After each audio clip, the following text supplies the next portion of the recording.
PCC chief Jitu Patwari का बयान। नर्मदापुरम में हो रहे रीजनल इंडस्ट्री कॉन्क्लेव पर बोले मुख्यमंत्री को पहले आज तक के इन्वेस्टर मीट से आए निवेश को लेकर पत्र जारी करना चाहिए। श्वेत पत्र।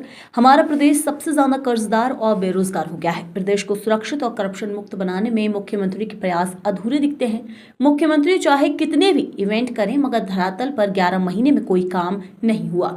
16 तारीख को कांग्रेस पार्टी मांगेगी मुख्यमंत्री के काम का हिसाब। आदिवासी विधायक कमलेश्वर डोडियार से डॉक्टर द्वारा अभद्रता करने पर बोले, मैं सभी विधायकों को चिट्ठी लिख रहा हूं। यदि इस तरह से जनप्रतिनिधियों का अपमान होता रहा तो आज विपक्ष के विधायकों का अपमान हो रहा है, कल पक्ष के विधायकों का भी अपमान होगा।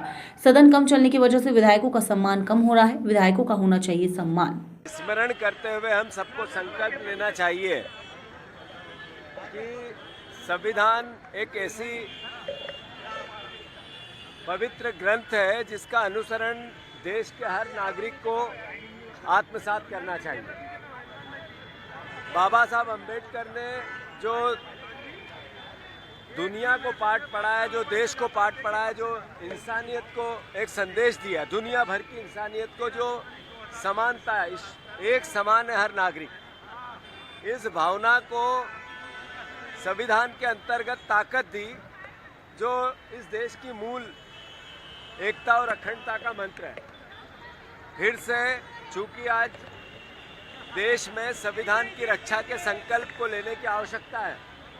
बाबा साहब ने कहा था जिन हाथों में संविधान रहेगा वो उसका उपयोग और दुरुपयोग दोनों कर सकते हैं। तो देश के लिए चिंता का विषय है कि आज जितनी स्वायत्त संस्था है वो कमज़ोर होकर सरकार के लिए काम करने लगी है, देश के लिए काम नहीं करने लगी, एक विचारधारा के लिए काम करने लगी है। ये बाबा साहब को जो संदेश था वो संदेश एक बार फिर निरूपित होते दिखा है।